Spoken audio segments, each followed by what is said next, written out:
Boa noite, a paz do Senhor. Louvamos a Deus por mais esta oportunidade que o Senhor nos dá de estarmos juntos aqui na presença do Senhor para estudarmos a sua santa palavra. Que Deus possa abençoar, encher seu coração e trazer o conhecimento, tanto a mim quanto a você, de tudo aquilo que Deus tem para nos revelar. A paz do Senhor. Boa tarde. Deixa eu só ligar o ventilador aqui, porque o negócio tá frio aqui e a gente tá assim numa correria para iniciar, né? Bom, vamos ver aonde nós terminamos, aonde nós paramos.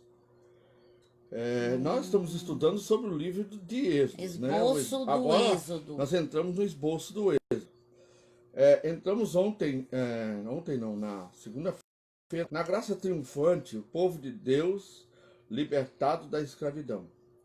Falamos sobre o triunfo de Deus sobre a potência mundial pelas 10 pragas. Depois, os 6 tipos de salvação. Não lemos aí, né? 6 tipos de salvação. Lemos. Aí fomos até a travessia do Mar Vermelho. Esse aqui não é aqui, ó, a rocha fendida. Então nós vamos, falamos sobre o maná, que é o pão que desceu do céu. E agora, na letra F, nós vamos falar sobre a rocha fendida, a água da vida. No livro de Êxodo, capítulo 17, de 1 a 7.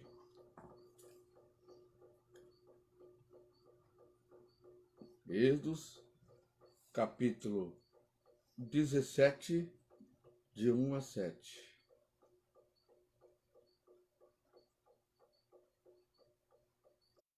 Êxodo 17, né? 17, de 1 a 7.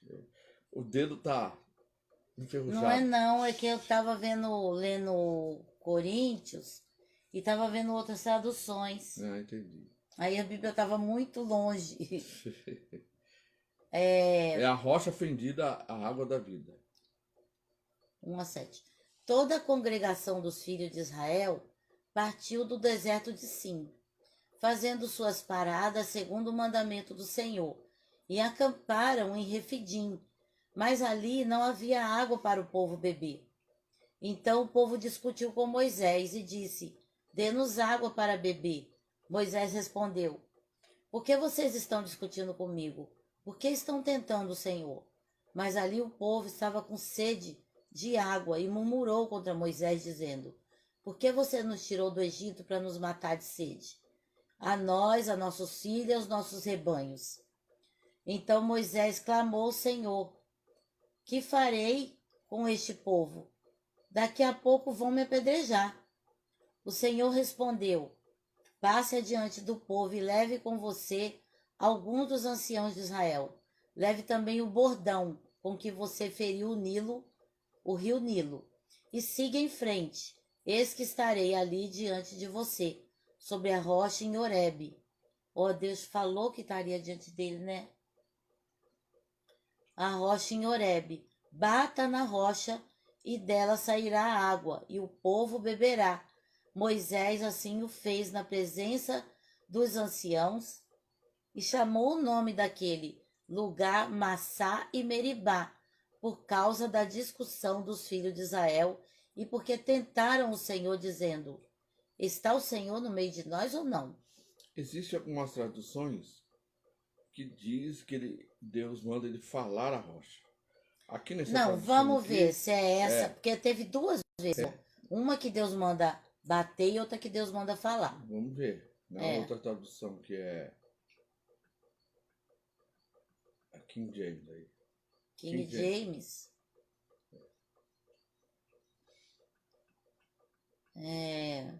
E baterás na rocha. Tá vendo? Então não é essa parte. Que tem duas vezes, né? Ok. Bom, então essa é a primeira parte, né? E agora, Refidim, antegozo da vitória sobre o mundo. Capítulo 17, versículo 8 a 16. Você vai continuar a leitura aí. E aconteceu que os amalequitas vieram atacar os filhos de Israel em Refidim. Então Moisés ordenou a Josué: escolhe homens e amanhã saí para combater contra Amaleque.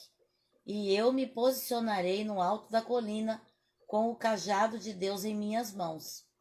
Fez Josué como Moisés tinha orientado e saiu para lutar contra os amalequitas. Enquanto isso, Moisés, Arão e Hur subiram até o alto da colina. Durante o tempo em que Moisés ficava com as mãos levantadas, Israel prevalecia no combate. Quando, porém, Moisés baixava as mãos cansadas, Amaleque tinha vantagem. Ora, as mãos de Moisés estavam pesadas. Tomando então uma pedra, puseram-na debaixo dele, para que nela pudesse assentar-se. Arão e Hur mantiveram erguidas as mãos de Moisés, um de cada lado. Assim suas mãos permaneceram firmes até o pôr do sol. E Josué pôs em fuga Amaleque e seu povo ao fio da espada. Então Yahvé ordenou a Moisés: escreve isso para memorial em livro e declara a Josué que o hei de extinguir a memória dos amalequitas de debaixo do céu. Depois Moisés construiu um altar e pôs este nome, Adonai Nissi. O Eterno fez-me aqui um grande milagre. Porque ele declarou: porquanto Deus levantou a sua bandeira de guerra e jurou sobre seu trono que o Eterno lutará contra os amalequitas de geração em geração. Então, se houver algum povo amalequita hoje em dia ainda, Deus vai estar lutando com ele. Que é, na realidade, os amalequitas, eles são do meio do povo persa, né? Na realidade, estão os iranianos. E até hoje, briga com Israel, né? É Sim. uma pedra. Eles não são árabes. Eles não são árabes. Eles são persas. Bom, agora na letra H, nomeação dos anciãos, organização da comunidade religiosa. Êxodo capítulo 18, de 1 a 27. Deixa eu tomar um pouco d'água. Tô vendo que você está engasgando aí para ler. Você tá muito cruel hoje, hein?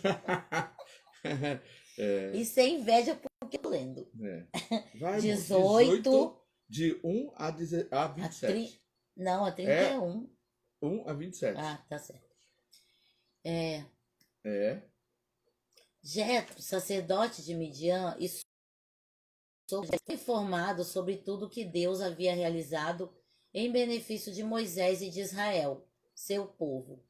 Como Yahvé havia feito Israel sair do Egito. Moisés havia mandado Zípora, sua esposa, para a casa de seu sogro Jetro, que a recebeu com seus 2 filhos, um dos quais se chamava Gerson, porque Moisés justificara: sou um imigrante em terra estrangeira.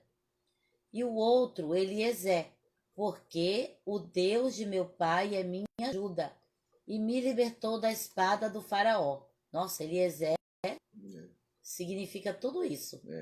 Jetro, o sogro de Moisés, foi junto com os filhos e a esposa de Moisés, encontrar-se com ele no deserto, onde estava acampado junto à montanha de Deus. Disseram a Moisés: eis que teu sogro Jetro vem a ti, acompanhado da tua esposa com os teus 2 filhos. Moisés saiu ao encontro do sogro, inclinou-se diante dele, abraçou e, indagando pelo bem-estar um do outro, entraram na tenda. Moisés contou ao sogro tudo que o Senhor havia feito ao faraó e aos egípcios por causa dos filhos de Israel, assim como todas as tribulações que encontraram pelo caminho, dos quais o Senhor os livrara. Eu estou aqui lendo, mas eu estou pensando na guerra, né, que teve dos amalequitas, né, que um segurou de um lado, outro do outro. Você sabe, Jorge, eu acho que o mal da gente que é crente é que a gente quer tudo de mão beijada. Sim. A gente não quer dificuldade. Nada com esforço, você pode ver, né? que toda dificuldade que acontecia para Israel, eles murmuravam contra o Senhor. toda. Então, aqui a Bíblia mostra assim que as batalhas que a gente tem que batalhar, temos que batalhar. E aqui a milagre que Deus tem que realizar, ele vai realizar, né? É verdade. Porque você vê que a luta foi grande, Foi. né? E também E não é só isso, né? Moisés precisou de ajuda. Isso, eles tiveram o amparo um do outro, né? Você vê, Moisés lá de cima era a parte espiritual, Isso. que fazia Josué lá embaixo Ganhar a ganhar, batalha. prevalecer contra os Isso. amalequitas. E Moisés tinha ajuda ainda dos dois outros. Então, às vezes, quando a gente está numa luta também, a gente tem essa dificuldade de aceitar ajuda, de pedir ajuda, de permanecer sendo ajudado. Ou então, hoje em dia a gente tem também muita dificuldade de encontrar ajuda. Ajuda também. A gente às vezes fica isolado, Fica cansado. fica solitário, não tem. Nós estamos vivendo uma época em que o amor, como diz a Bíblia, a palavra do Esfriou, Senhor, né? tem se esfriado. Então, às vezes, a pessoa está precisando de um socorro, ela está precisando de um apoio, né? Está precisando que alguém coloque os ombros, né? Embaixo para apoiar, para segurar, para ajudar a caminhar na caminhada e não consegue encontrar. Então, tem dois lados aí, né? Sim. Tem o lado do amparo, da comunhão. E Moisés, ele conversava com Deus ali face a face. Porque se ele não tem... Mas ele precisou de ajuda. Isso. Se ele não tem os dois, ele não conseguiria ficar com as de mãos braço levantadas. levantado. E, consequentemente... E Israel não ia prevalecer. Ia perder. Então, são muitos mistérios aí, Sim, né? Nesse com meio. certeza, Que a gente tem que olhar assim para nós mesmos e saber que tudo tem um tempo, né? Tempo da guerra, tempo para saber lutar, né? Mas também, mesmo que demore para que você possa encontrar ou ter apoio, Deus sempre vai se manter fiel. Sim. E vai sempre enviar alguém para colocar os ombros, para te apoiar, para te ajudar, para estar junto com você. Amém? Aqui Deus mandou outra ajuda para Moisés, que foi Jetro. Isso, o sogro dele. O sogro dele. E ele foi muito humilde. Ele podia falar pro sogro: eu sou Moisés. Eu sou Moisés, meu filho. Eu sou aquele que abriu o mar vermelho. Como que eu vou precisar de ajuda? Não. Ele ouviu como o sogro dele ensinou ele na administração daquele povo. E ele ainda se ajoelhou, se prostrou diante do Jetro. Né? E com uma atitude de reverência, reconhecer inclusive a experiência dele, né? Do Jetro, do sogro. Sim. Então Jetro disse: Bendito seja Yahvé, que vos libertou da mão dos egípcios e da mão do faraó, e libertou o povo da submissão aos egípcios. Agora sei que Yahvé é maior que todos os deuses. Operou exatamente naquilo que se vangloriavam. Jetro, o sogro de Moisés, ofereceu a Deus um holocausto e sacrifícios. Vieram Arão e todos os anciãos de Israel para comerem pão com o sogro de Moisés, na presença de Deus. No dia seguinte, assentou-se Moisés para julgar as questões do povo. As pessoas estavam em pé diante de Moisés desde a manhã até o entardecer. O sogro de Moisés observando todo o trabalho dele. Imagina, Jorge, a exaustão de Moisés. Para atender todo o povo que o procurava, questionou: Que é isso que fazes com o povo? Por que te assentas sozinho e todo o povo está diante de ti, desde a manhã até o pôr do sol? Replicou Moisés ao sogro: É porque o povo vem a mim para consultar a Deus. Quando tem uma questão, vem a mim, julgo entre um e outro e lhes faço conhecer os mandamentos e as leis de Deus. O sogro de Moisés lhe sugeriu: Não é bom o que fazes.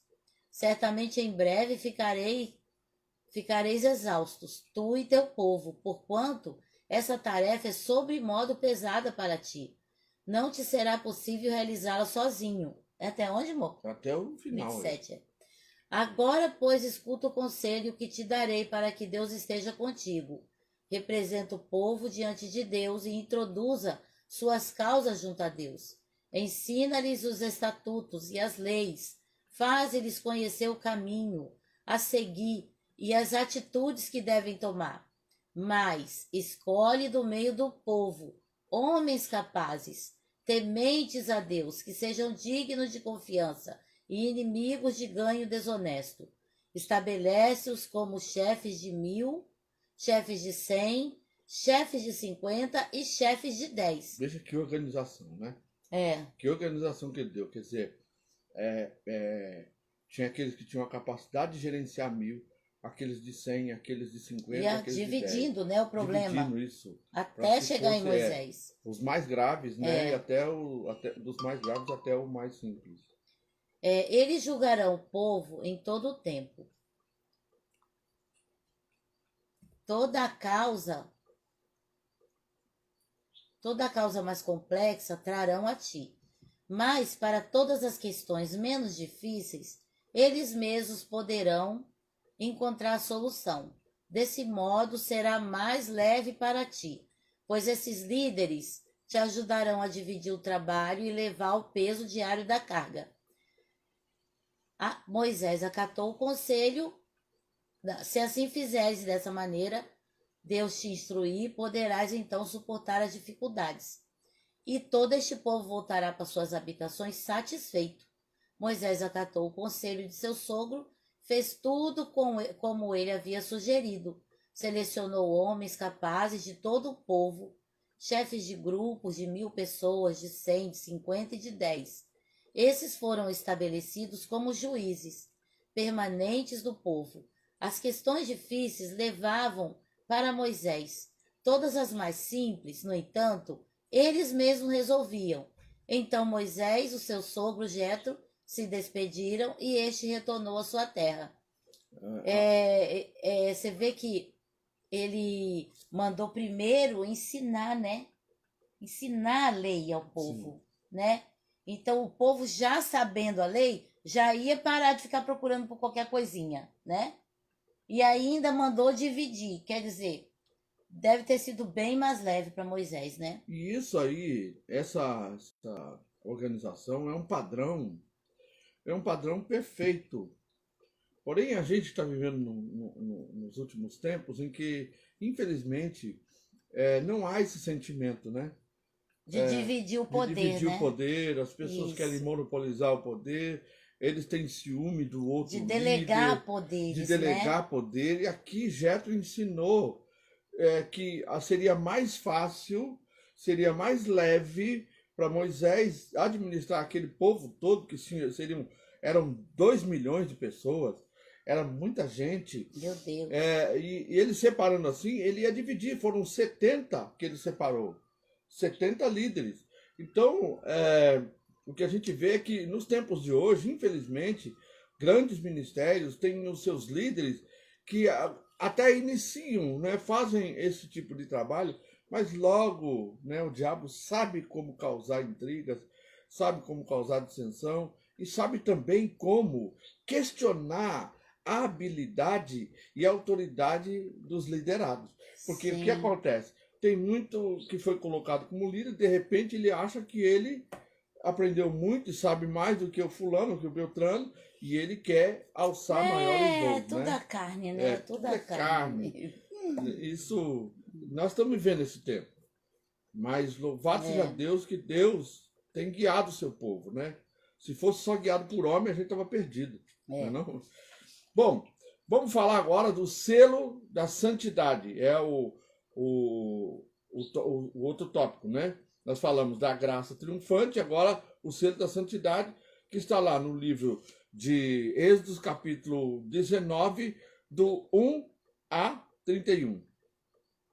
Tá, mas aí você já lê esse primeiro tópico, e aí vamos lendo com Vou ler, então, no primeiro ponto aqui, que é a letra A, que fala, na realidade, vamos, né? Porque aqui é só o título, não é isso? Isso. Ótimo, então tá bom. A promessa da aliança, absoluta submissão à vontade de Deus revelada, como nação santa, propriedade peculiar de Deus, assim como nós somos. Então vamos lá, do capítulo 19, de 1 a 25. No terceiro mês, depois da saída das terras do Egito, Naquele dia, os filhos de Israel chegaram ao deserto do Sinai. Após terem saído de Refidim, entraram no deserto do Sinai. E o povo de Israel acampou ali, diante do monte Sinai. Então Moisés subiu ao monte para encontrar-se com Deus. E do monte Yahvé o chamou e lhe ordenou: assim dirás à casa de Jacó, e declararás aos filhos de Israel: vós mesmos viste o que eu fiz aos egípcios, e como vos carreguei sobre asas de águia, e vos trouxe a mim. Como Deus é amoroso, né? O jeito que ele fala é tão lindo. Agora, se ouvides a minha voz e obedecerdes à minha aliança, sereis como meu tesouro pessoal dentre todas as nações, ainda que toda a terra seja minha propriedade. Vós sereis para mim um reino de sacerdotes e uma nação santa. Essas são as palavras que dirás aos filhos de Israel. Veio Moisés, convocou os líderes, anciãos do povo, e declarou diante deles todas as palavras que Yahvé lhe havia ordenado. Então todo o povo afirmou unânime: tudo que Yahvé mandou nós faremos. E Moisés declarou diante do Senhor as palavras de resposta do povo. Disse o Senhor a Moisés: eis que virei a ti na escuridão de uma nuvem, para que o povo ouça quando eu falar contigo, e para que também confiem sempre em tua sinceridade. E Moisés relatou ao Senhor tudo quanto o povo declarara em resposta. E o Senhor disse mais a Moisés: vai ao povo e orienta-o a consagrar-se hoje e amanhã. Lavem as suas vestes.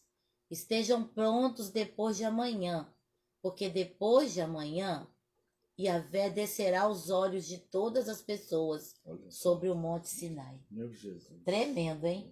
Meu Deus.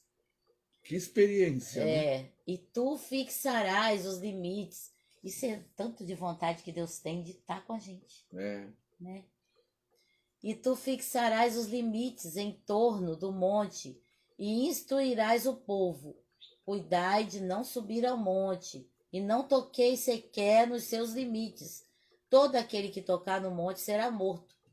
Ninguém porá a mão sobre ele, será apedrejado ou flechado. Quer seja homem, quer seja animal, certamente não viverá. Quando soar prolongadamente o som do chofar, o chifre de carneiro, então poderão subir ao monte livremente. Então tinha um tempo em que não podia. E depois. Enquanto podia. Deus estivesse ali no monte, né? Então, quando eles podiam, era quando Deus já tinha ido embora? Sim, aí. Com certeza, né? Moisés desceu e foi encontrar-se com o povo. Ele fez que o povo cumprisse o ritual de santificação decretado, e todos lavaram suas vestes. Em seguida avisou ao povo: estai, pois, preparados para depois de amanhã, e até lá não vos chegueis a mulher. Ao alvorecer do terceiro dia... Perdão, irmãos, a garganta vai ficando seca. Houve trovões, relâmpagos e uma espessa nuvem sobre a montanha, e um clangor muito forte de trombeta, e todas as pessoas que estavam no acampamento começaram a tremer de medo. Então Moisés conduziu o povo para fora do acampamento para encontrar-se com Deus, ao pé da montanha. Nossa, imagina o medo, né? E nós também. Se nós estivéssemos lá, a gente ia enfiar a cara na terra. Então me tira o medo. A gente ia que realmente... me faz dizer, Moisés, suba em meu lugar. Tem até trilha sonora, viu, gente? Então Moisés conduziu, né, pé da montanha. Todo o monte Sinai ficou coberto de densa fumaça, pois Yahvé, o Senhor, havia descido sobre ele em chamas de fogo. O monte fumegava fortemente, como se fosse uma enorme fornalha viva. Meu Deus! Toda a montanha tremia violentamente, e o som do chofar, a trombeta, ia aumentando pouco a pouco. esse som vinha do monte, né? De Deus, Um né? Não monte, era ninguém ali, não. né? Não, eram as trombetas, né? As Meu trombetas, o som de trombeta, a Deus. trombeta ia Era o, aumentando. eu acho que era o trono de Deus ali, não? Meu Deus, não dá Tremendo. pra gente Imaginar. imaginar isso. E o que esse povo viveu, que experiência que eles tiveram. Gente, esse povo viu isso. E não Eles temeu. viram isso, eles ouviram Deus falar no monte. Eles viram a glória de Deus, eles viram o poder de Deus. Mas logo se Ficou. desviaram. Olha só. E o som do chofar ia aumentando pouco a pouco. Moisés falava e a voz de Deus lhe respondia no No trovão. trovão, já pensou?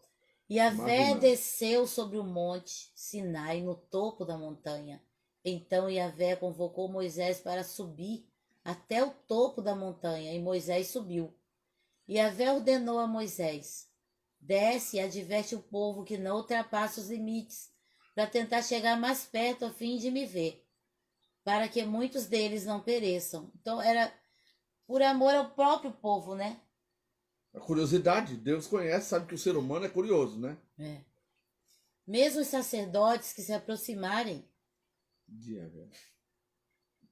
de Yahvé devem santificar-se para que Yahvé não os fira de morte.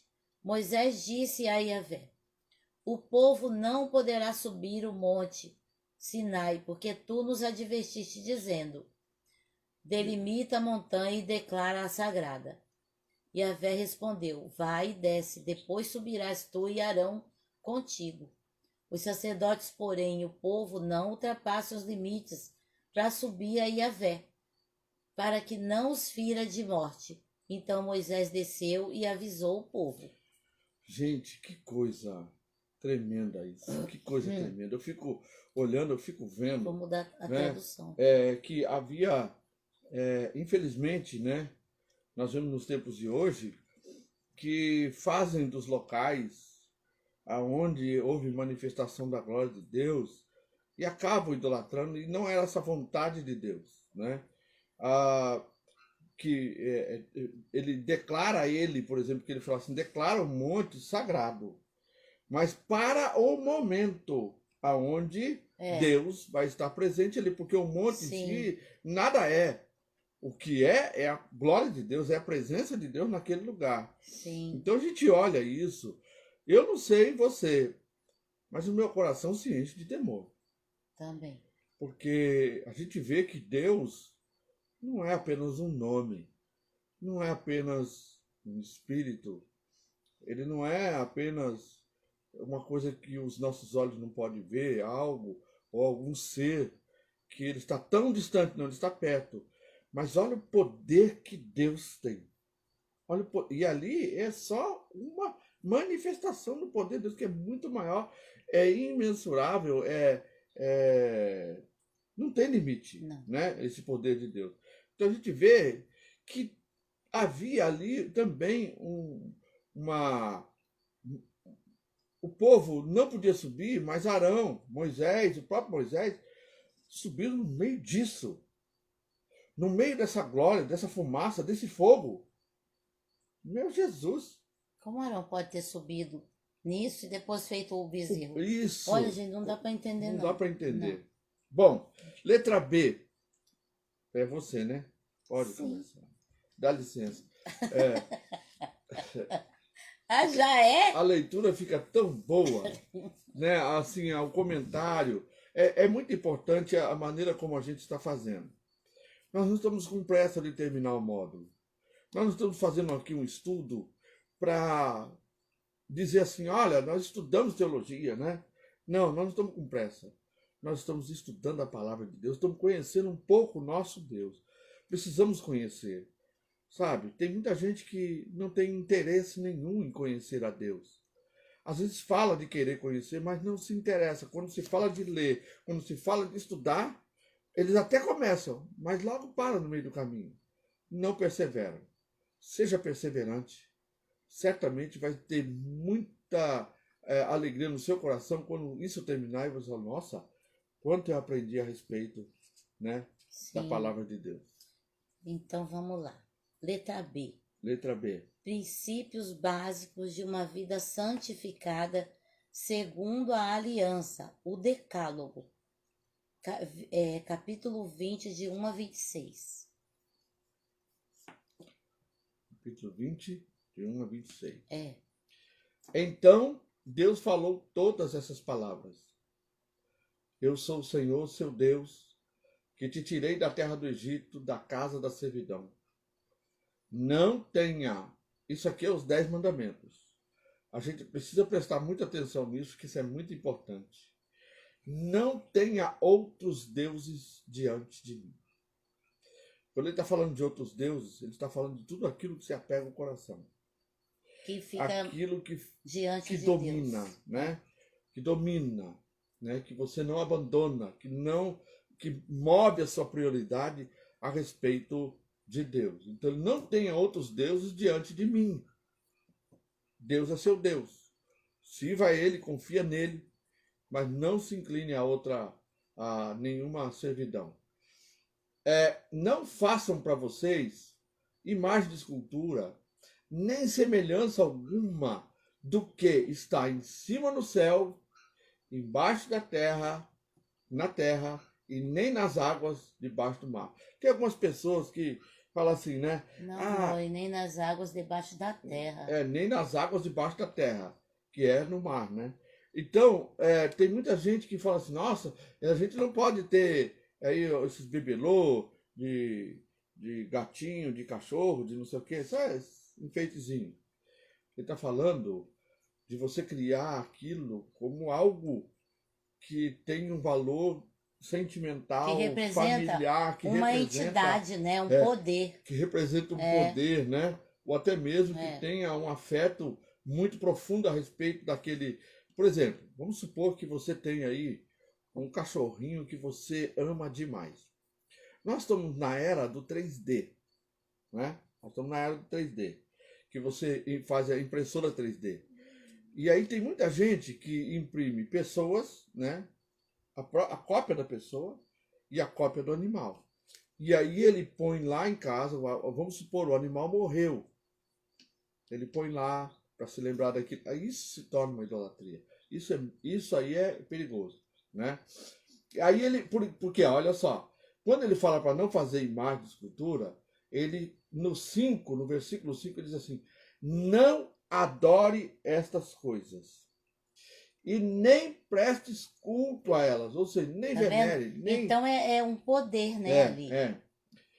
Porque eu sou o Senhor teu Deus, sou Deus zeloso, que visito a iniquidade dos pais dos filhos até a 3ª e 4ª geração daqueles que me odeiam. Por exemplo, os hindus, né, na Índia, tem muito disso. Tem aqui os objetos de elefante, são tudo oferecidos, são tudo sagrados. E o povo vai lá na Índia, compra aqueles bibelôs e leva para casa. Entendeu? Então precisa tomar muito cuidado, porque é um objeto de adoração que é levado para dentro, só que mas eu não tenho nenhuma imagem de escultura de idolatria na minha casa. Pode não ser da igreja católica. Cuidado com o souvenir, né? Pode não ser dos souvenirs das igrejas aí, daqueles que adoram, que veneram. Mas é outro tipo de souvenir, né? E Deus ordena que não façam isso. Mas ele diz assim, que ele faz misericórdia até 1000 gerações daqueles que me amam e guardam os meus mandamentos. Não tome o nome do Senhor, seu Deus, em vão, porque o Senhor não terá por inocente o que tomar o seu nome em vão. Deixa eu explicar isso para vocês. O que ele está querendo dizer? O nome dele?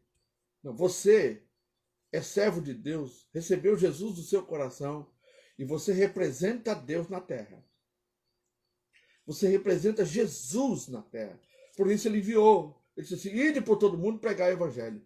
Ele nos comissionou a ministrar, a fazer, a cumprir o propósito dele. Então ele disse assim, olha, você não tome o nome do seu Deus em vão. Ou seja, você é chamado para isso, mas você não faz. Você é chamado para andar na verdade, mas anda na mentira. E você tomar o nome de Deus em vão. Ou um engano, ela está precisando de uma pausa. Eu vou continuando aqui, porque isso aqui é importante a gente dissertar sobre isso, gente, que é muito importante. Eu vi numa igreja aí, que tem um líder da igreja que diz assim que Deus não tem nome, né? Isso aqui é alegórico, porque Deus não tem nome. Ele não está falando do nome em si de Deus, mas daquilo que você carrega em você. Você leva o nome do Senhor. Você é embaixador de Cristo na terra.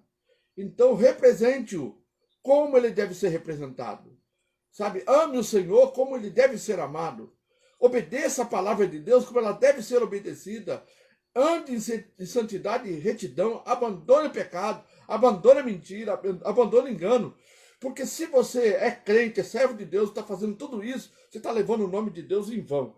E levar o nome de Deus em vão, ele diz assim, Deus não terá por inocente aquele que tomar o seu nome em vão. Isso é muito sério, gente. Isso é muito sério. Aí, no versículo 8, lembra-se do dia do sábado para santificar. Outra coisa, Jesus é o Senhor do sábado. Muitas pessoas querem pegar isso ao pé da letra. Uma vez eu encontrei com um adventista e ele falando do sábado para mim. E eu falei assim, eu guardo o sábado. Ele falou, ele levou um espanto, olhou assim meio espantado, disse, é mesmo, você guarda o sábado? Eu falei, guardo. Eu guardo o sábado. Ah, é? Guardo. Porque o Senhor é o Senhor do sábado. É por isso que eu guardo ao Senhor. Então, é muito importante a gente entender isso. Você serve ao Deus, você é servo de Jesus e Ele é o nosso sábado. 6 dias você trabalhará e fará toda a tua obra, mas o 7º dia é o sábado dedicado ao Senhor, seu Deus. Não faça nenhum trabalho nesse dia, nem você, nem seu filho, nem sua filha, nem seu servo, nem sua serva, nem o seu animal, nem o estrangeiro, das suas portas para dentro. Por que ele estava declarando isso? Porque eles tinham que descansar. Não era só o dia do Senhor, porque Deus não precisa descansar, gente. Ele é o descanso. Mas o povo precisava ter um dia e parar um dia para o descanso. Então ele fez isso para proteger o povo. Jesus é o descanso. Ele disse assim, tomai sobre vós o meu jugo. Aprendei de mim que sou manso e humilde de coração, para que vocês tenham vida eterna. Ou seja, o fardo do Senhor é leve e o jugo é suave. Ele é o nosso descanso. Ele disse, vinde a mim todos vós que estáis cansados, sobrecarregados, que eu vos aliviarei. Ele é o nosso descanso. Bom, no versículo 11, eis, porque em seus 6 dias o Senhor fez a terra, o mar e tudo que neles há, e no 7º descansou. Ele está mostrando a necessidade de descansar. Por isso ele abençoou o dia do sábado e o santificou. E aí ele já parte para o 12º, que é muito importante, inclusive, para os filhos, que não têm mais observado isso, infelizmente. Honra o seu pai e a sua mãe, para que você tenha uma longa vida na terra que o Senhor, seu Deus, lhe dá. Isso é muito importante. Tem muitos filhos se colocando no lugar de juízes e julgando seus pais, não achando dignos de honra. Deus está falando para você honrar, independente do que ele faz, mas o que ele é, o que ele representa, o seu genitor. Você está precisando do carregador. Tem que pôr ali, ó. Nossa, já descarregou. Já descarregou. Cadê o seu carregador? Está ali. Entendeu? Então, ele está falando o que o pai e a mãe representam. Foram eles que nos introduziram na terra. Eles que foram o instrumento de Deus para que eu e você nascêssemos e tivéssemos a oportunidade de conhecer a Deus e sermos salvos por Jesus Cristo, nosso Senhor. Então isso é muito importante. Aí nos outros, você já sabe, né? Não mate. Você tirou? Não mate. Não tirei, amor. Não, beleza, mas não. Tá normal? Continua. Depois é só a gente... Desculpa aí, um problema técnico aqui, mas a gente está resolvendo, né? É que apertou aqui, acho que deu pane aqui na... Vamos ver se apagou aqui. Apagou aqui, gente. Perdão. Estamos colocando a nossa luz aqui. Os nossos holofotes, né? Porque a gente, né? A gente tem holofote, tem todo um aparato A aqui. gente anda na luz. A gente anda na luz. Não mate, não cometa adultério, não furte, não dê falso testemunho contra o seu próximo. Isso aqui é muito importante as pessoas observarem. Ou seja, Deus não aprova o camarada que dá falso testemunho contra o outro. Parece uma coisa tão simples, né? Mas que calunia. Calunia. Né? Calunia o outro. É. Não cobice a casa do seu próximo. Não está falando nem de tudo que há na casa do seu próximo. Quantas pessoas olham para o outro, eu quero ter igual. Precisamos tomar cuidado com a inveja, né? Não cobice a mulher do seu próximo. Aí já fala do adultério, né? Da cobiça, inclusive. O próprio Jesus disse lá que só de olhar ele já cometeu adultério. Então, vê o peso disso. Não cobice nem o servo dele, nem a sua serva, nem o seu boi, nem o seu jumento, nem coisa alguma que pertença ao seu próximo. Veja como Deus, como Deus honra a propriedade exclusiva das pessoas. Veja como ele dá muita importância a isso, né? Aí, todo o povo presenciou até onde? Fala aí. Até o 20. Até o 26. 26. Presenciou os trovões, relâmpagos, o som de trombeta e o monte fumegante. E o povo, observando, tremeu de medo e ficou de longe. Disseram a Moisés, olha isso que a Serra estava falando numa antiga aula, né? Disseram a Moisés, fale você e ouviremos, porém não fale Deus conosco, para que não morramos. Você veja só uma coisa, só de ouvir a voz de Deus, que era tão terrível que eles estavam com medo de morrer. Por que eles estavam com medo de morrer? Por causa do pecado, gente. Eles começaram a olhar para eles mesmos e ver a sua... Imagina, Jorge, a presença de Deus desse jeito. Eu acho que a pessoa fica de cara consigo mesmo. Com certeza. Porque eu estava lendo, né, aqui mesmo no livro, estudando, que quando a gente quer conhecer a si mesmo, quando a gente se aproxima de Deus, a gente passa a conhecer a nós mesmos. Eu creio que essa manifestação da presença de Deus ali fez eles verem a si mesmo. É como se eles estivessem refletindo no espelho, né? Olhando e ver o quão miserável eles eram. Realmente. Né?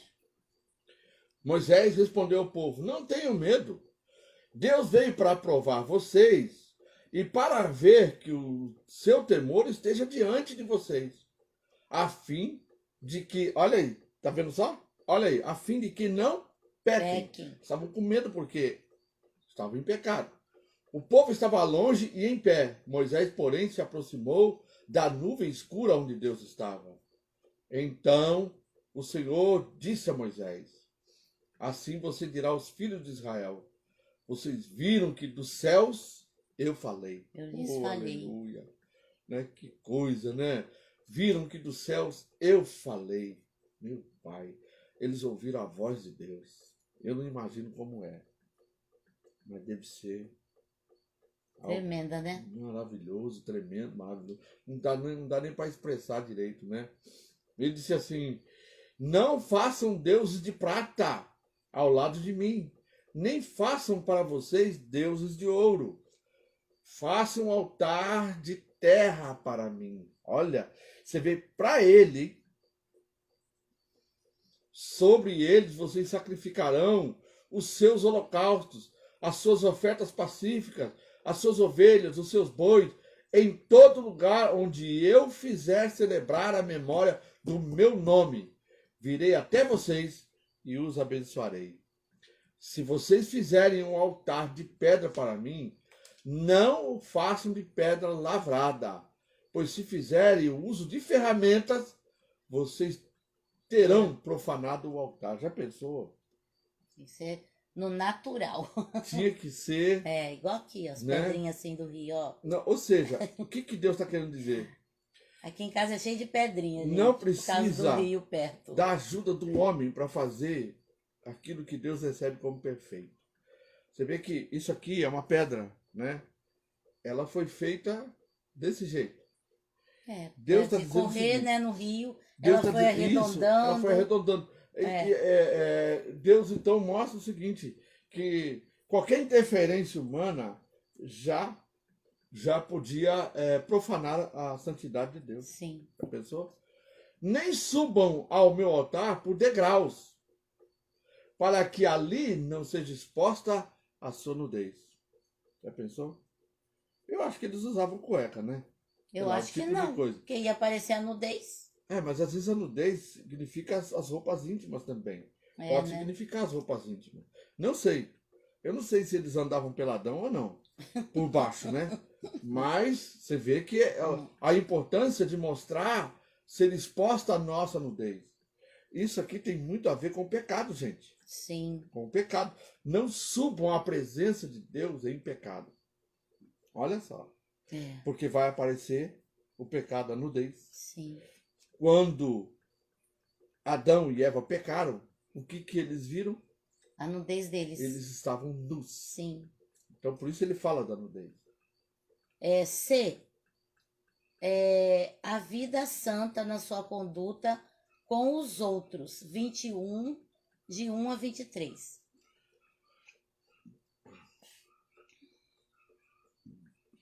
21.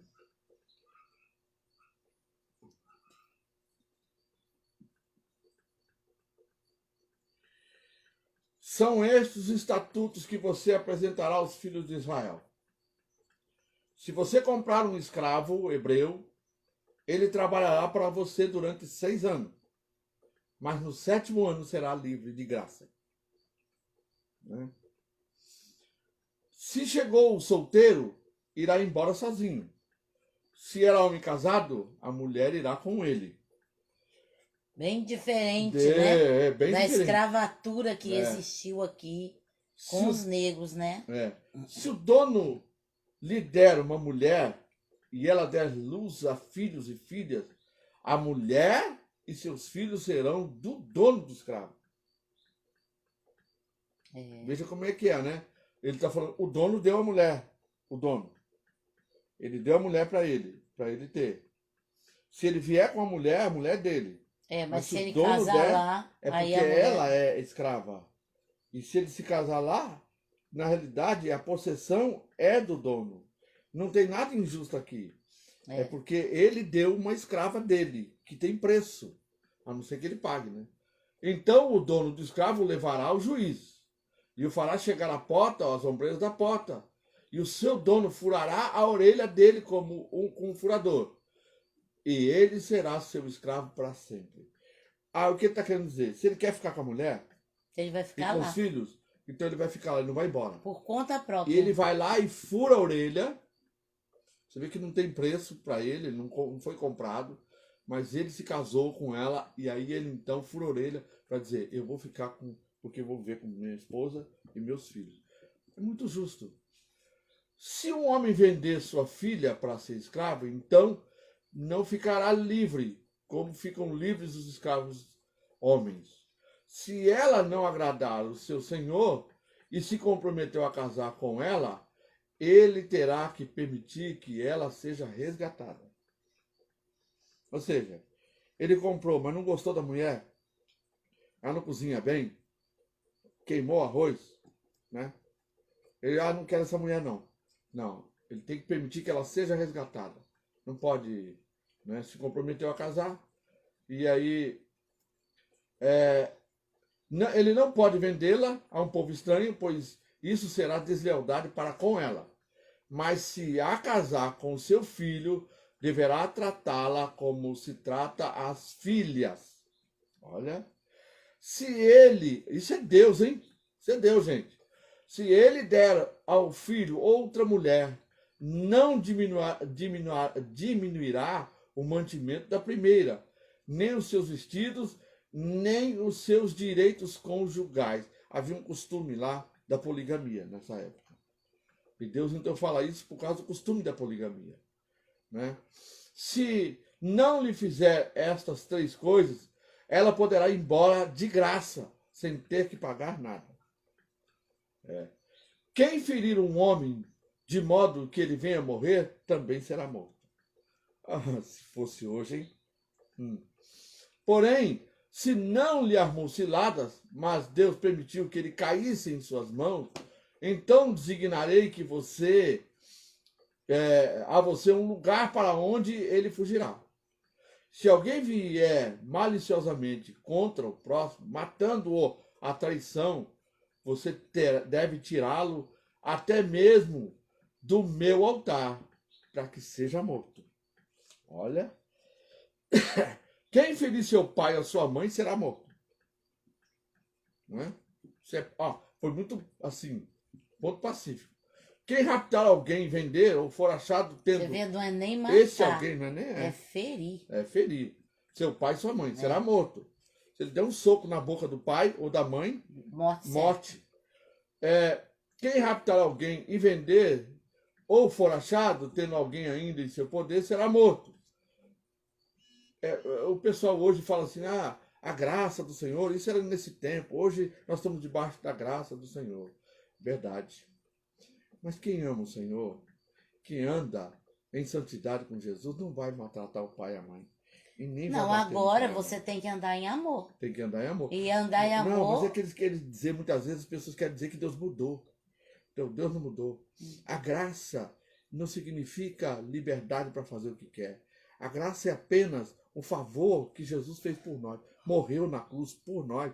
Porque a cruz era o nosso lugar. Né? A condenação era nossa. Quem amaldiçoar seu pai e sua mãe será morto. Olha só.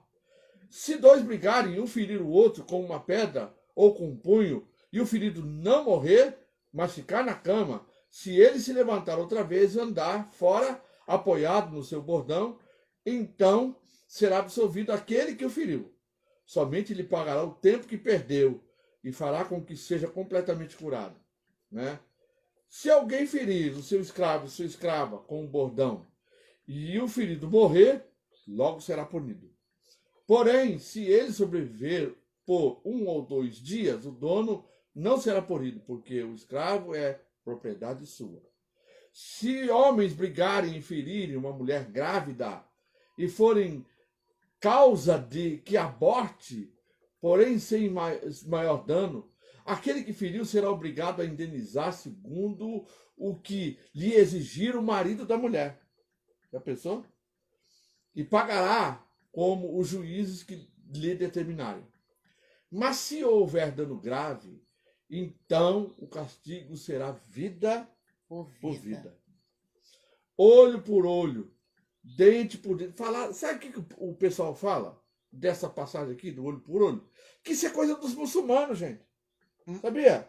Falaram, esse ditado, eles falaram, eu vi na reportagem. Esse ditado aí, olho por olho, é dos muçulmanos. Não, senhor. É da palavra do Senhor. Olho por olho, dente por dente, mão por mão, pé por pé, queimadura por queimadura, ferimento por ferimento, golpe por golpe. Gente, se isso fosse nos dias de hoje, tinha muita gente maneta, muita gente perneta e muita gente queimada. Mas a gente vê quando Jesus veio, Jesus apertou isso. Se alguém ferir... Nada de mão por mão, manda perdoar. Não, manda perdoar. Jesus mudou isso, né? Na realidade, quando ele manda perdoar, ele está querendo dizer o seguinte: você acaba extirpando a sua mão que faz o juízo. Não resistais ao mal. Não resista, né? É. Se alguém ferir o olho do seu escravo ou o olho de sua escrava e inutilizar o olho, deverá deixar o escravo ir livre como pagamento pelo olho. Ou seja, ele ganha uma carta de alforria. E se com violência fizer cair um dente do seu escravo ou de sua escrava, deverá deixar o escravo ir livre com pagamento pelo dente. Meu Deus, vai até onde mesmo, Sam?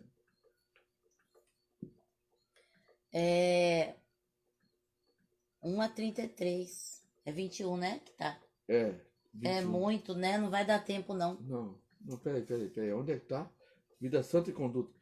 Não, 21:23. Nossa, eu já fui lá para a casa do chapéu. Já foi, já. Glória a Deus. Então agora eu só vou ler aqui o D, mas não vou ler a palavra, né? Porque eu já acabei de ler. Não. Pode ler. A vida santa no culto e na comunhão com Deus, a tipologia do sacerdócio e dos móveis do tabernáculo.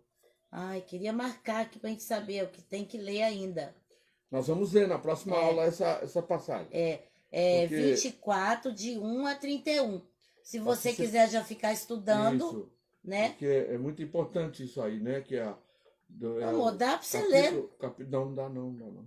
Capítulo 24, ainda mais eu que tenho. 1 a 31, que fica pregando.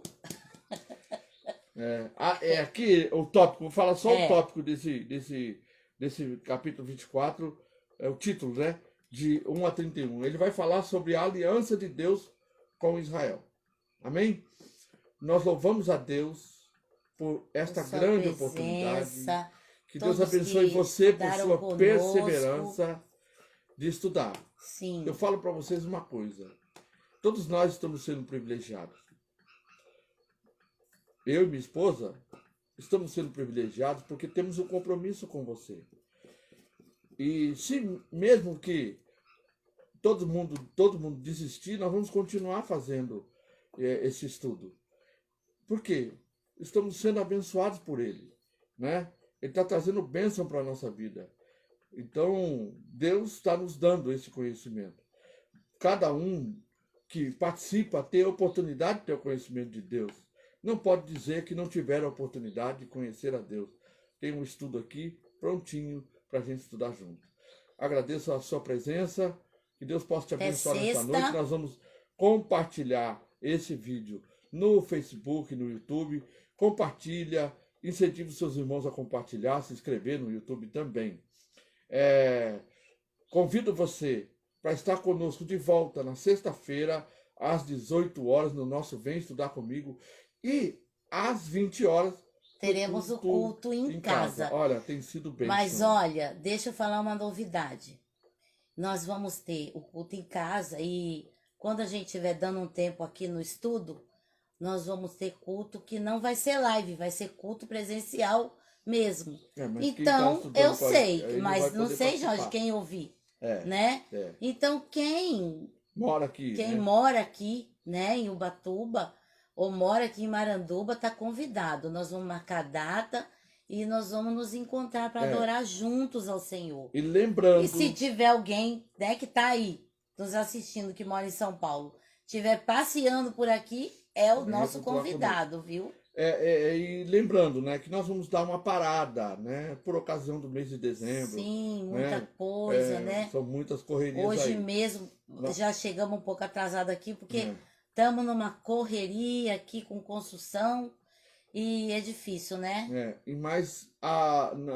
Então nós vamos até o dia 9 de dezembro, né? E depois nós vamos então marcar o retorno em janeiro. Nós vamos mandando, eu vou mandar o folder nossa, a bandeira nossa, não sei como é que fala isso aí. Nós vamos mandar, né? E vamos dizer, estamos voltando tal dia, né? Amém? Mas vamos voltar em janeiro. Vamos dar uma parada no dia 9, a última aula, na sexta-feira, dia 9 de dezembro, tá? Desse ano. E depois vamos retornar em janeiro. Sim. Amém? Amém. Nos vemos então na sexta-feira. Até lá. Até lá.